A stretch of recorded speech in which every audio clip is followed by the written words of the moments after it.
네, 반갑습니다. 본 발표를 맡게 된 주식회사 이래 IC 대표 임창목입니다. 반갑습니다. 네, 저희가 맡은 분야는 스마트팜 분야가 되겠습니다.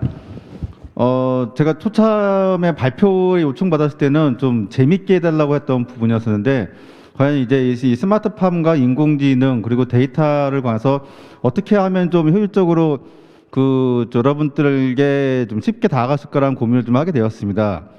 스마트팜을 우리가 얘기를 할 때는 기본적으로 ICT 기술 기반의 지능화된 농업 시스템입니다.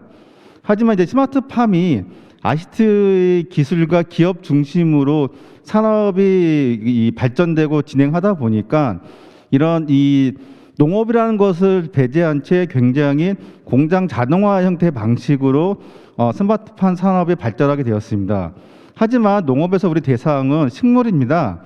식물은 살아있는 생작물이죠.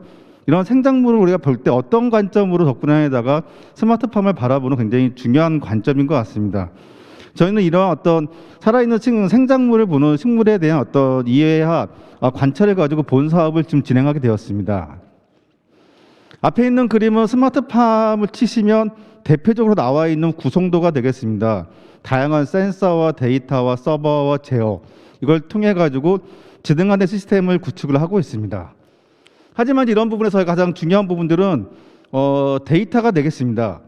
이런 데이터를 바탕이 되어야지만이 우리가 그 분석을 할 수 있고, 그리고 진단을 할 수 있고, 그리고 또한 제어를 할 수가 있습니다. 하지만 여기서 우리가 한 가지 굉장히 중요한 포인트가 있습니다. 그건 바로 정확한 데이터입니다. 이 스마트팜 기술이 ICT 기술 중심을 하다 보니까 이 데이터의 중요성은 조금 간과된 채 어떤 데이터의 활용 측면, 그리고 데이터의 서비스 측면이 강조되다 보니까 실질적으로 이 식물의 상태를 정확하게 진단할 수 있는 그런 데이터를 수집할 수가 없었습니다.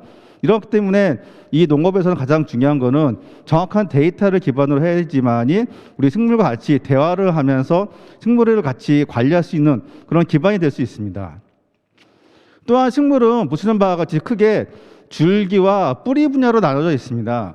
이 기존의 스마트팜은 이 생장 환경 관리, 즉 어떤 온실에 대한 어떤 시설 투자의 중심으로 되어 있었습니다. 온실 시설 투자는 투자한 만큼 작물의 생산량은 늘어나게 되어 있죠.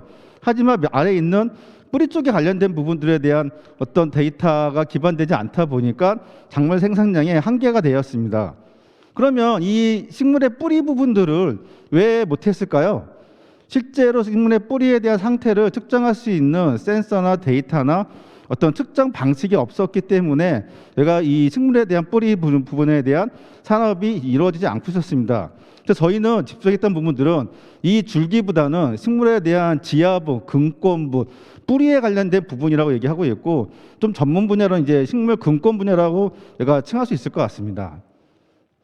농장을 보시는 바와 같이 크게 저희가 임의로는 대형 온실, 중형 온실, 소형 온실 나누었는데, 우리가 언론에서 가장 많이 볼 수 있는 스마트팜의 온실 형태는 대형 온실 되겠습니다.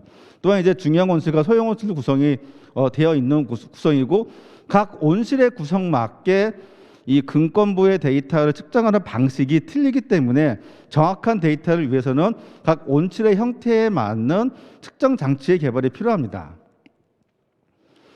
그러면 왜 식물의 뿌리가 중요할까요? 식물은 수분과 양분을 저희가 먹고 삽니다. 근데 수분과 양분을 먹으려면은 식물이 튼튼하고 뿌리가 튼튼하고 멀리 뻗어 나가야 되는 상황이죠. 즉 식물 뿌리가 작물의 생산량과 품질을 결정을 하고 있습니다. 이런데도 불구하고 이제 이 식물이 뿌리가 중요한데, 보시는 바와 같이 굉장히 원시적인 방법을 통해 가지고 어떤 식물의 뿌리를 관측을 하고 있습니다. 뭐 쉽게 얘기하면 우리가 집에서 화분을 키우실 때 화분이 죽고 사는 거에 어떤 기준은 물을 아주 많이 줘서 화분을 이제 이렇게 뿌리가 썩게 하거나, 관심이 없어서 뿌리를 물을 안 줘서 마르게 하거나, 둘 중에 하나 부분들이죠. 즉 관수는 식물이 필요한 시기에 필요한 만큼 하는 것이 가장 중요한 것입니다. 저희가 이러기 위해서는 저희 측정 장비를 통해서 이 식물의 데이터를 측정을 8가지 항목을 측정하고 있고, 이를 통해 가지고 현장에 설치된 사진이 되겠습니다. 식물의 뿌리는 기본적으로 이 함수율이라고 합니다. 즉 함수율이 뭐냐면 있던 뿌리에 머금고 있는 물의 수분량이 되겠습니다. 이 수분량이 어떠냐 때서 그래프가 같이인데 이 그래프의 하루에 대한 일과가 되겠습니다. 식물이 자다가 이제 아침에 일어나면 배고프니까 밥을 먹죠. 쭉 올라가다가 첫 이제 배수가 나온 시기가 상승 시점 P1이고 그 다음에 이제 식물의 무게를 유지하는 P2 시점 그리고 마지막에 물을 주는 시점까지가 되겠습니다. 그리고 마지막 관수를 하고 이제 휴면기와 휴식기에 들어가는 이 P3 시점인데 이게 근본적으로 어떤 식물의 뿌리에 대한 무게 변화와 함수율에 대한 그래프가 되겠습니다. 이런 걸 좀 더 자세히 보시게 되면 이제 관수는 일출 2시간 후, 일몰 4시간, 그 다음에 편차 무게는 6에서 8%, 또 일출 후 첫 급액, 마지막 급액. 굉장히 이론적인 수치입니다. 과연 이런 부분들을 해야지만이 식물이 잘 자랄 수가 있는데, 근데 지금까지의 방식으로는 이렇게 할 수가 없던 거였죠. 저희가 이런 부분들을 보시는 바와 같이 저희 장비를 통해서 소프트웨어 그래프로 표출할 수가 있습니다. 이런 이 파란색 부분들이 이제 무게 변화 부분이고 빨간색 부분들이 이제 급액, 녹색이 배액이 되겠습니다. 이런 부분들은 단순히 그래프 같이 보이지만 데이터를 보시게 되면 첫 일출 후 식물은 이제 광을 받기 때문에 활발한 활동, 증산작용을 통해서 무게가 낮아졌을 때 이 시점 후에 언제 첫 관수 물을 줄 것이냐에 대한 부분이고, 물을 주고 나서 첫 배액이 나왔을 때 언제까지 배액이 나올 수 있는 부분들이냐, 그리고 이런 급액을 언제 해서 마지막 하실 때 기준은 어떻게 할 것이냐, 이런 것들을 기존에 이제 우리가 이 이론적인 측면에 대한 부분들을 보시는 바와 같이 이제 이런 이 그래프를 통해서 알 수가 있습니다. 하지만 같은 그래프를 할지라도 이게 굉장히 다양하게 나와 있습니다. 그래프의 형태는 같지만 이 그래프 모양 따라서 어느 그래프는 굉장히 과습이 되기 때문에 뿌리가 썩어 있는 상태고요. 어떤 그래프는 굉장히 정상적으로 하는 그래프입니다. 저희가 해야 될 부분들은 단순하게 이제 모니터링된 어떤 상태 부분들을 좀 더 정상적인 상태로 우리가 유도를 하면서 뿌리의 상태를 유지하는 게 저희의 큰 과제가 되겠습니다. 기본적인 사례를 보시겠습니다. 이 그래프와 이 그래프의 차이를 보시게 되면 얘는 굉장히 깨끗하지만 여기는 톱니바퀴가 있습니다. 이거는 곧 뭐냐면 이 시간대에 과다 증산으로 인해서 물이 더 많이 필요하다는 그런 의미가 되겠습니다. 이 그래프 같은 경우는 이제 마지막 이 물을 준 시점을 통해서 그 당일날 물을 준 또 내용을 결정할 수가 있습니다.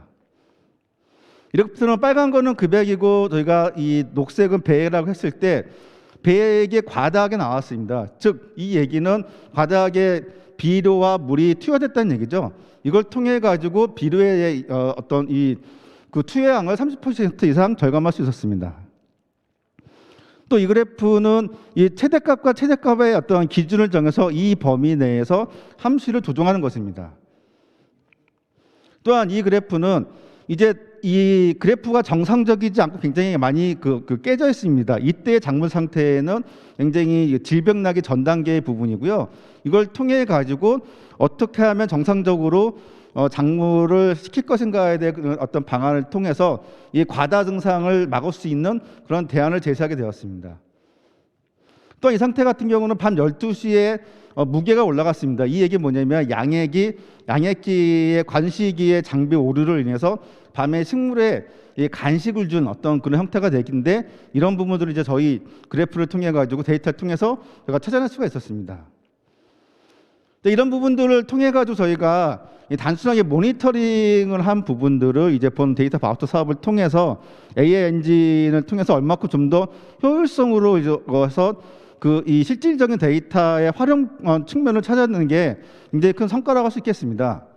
또한 보시는 바와 같이 이런 것들은 농업은 그 현장에 대한 부분들과 같이 관계를 맺기 때문에 이 다양한 어떤 현장에서 장비들이 설치되어 있습니다. 또한 저희가 가장 큰 장점은 단순하게 한두 농가에 대한 어떤 데이터에 대한 부분들이 아니고 전국에 제주도 포함해서 600농가가 저희 데이터를 사용하면서 지금도 실생활로 데이터를 모집하고 있고, 또 그걸 통해서 어떤 컨설팅을 진행하는 게 가장 큰 장점이 되겠습니다. 또 이걸 통해 가지고 노동 효율성, 생산 원가, 생산량, 농가 소득에 대한 부분들을 저희가 진행할 수 있고요. 앞에 그림과 같이 비료 원가를 절감을 하였고, 또한 이런 전 근대적인 방식을 이제 자동화시키면서 효율성을 저희가 50% 향상을 하게 되었습니다. 저는 이제 올해 했던 사업을 바탕으로 해서 지금까지는 하드웨어 제품을 판매하고 있는 그런 회사 중심이었습니다. 하지만 지금부터는 이런 바우처 사업을 통해서 기본적인 엔진을 개발하기 때문에 이제 이 소프트웨어 컨설팅을 진행할 수 있는 농업 서비스를 제공하는 회사가 되고자 합니다. 이를 통해서 데이터 분석과 공유 서비스, 진단 서비스, 그다음 컨설팅 서비스로 나가고자 합니다. 네, 이상으로 마치겠습니다.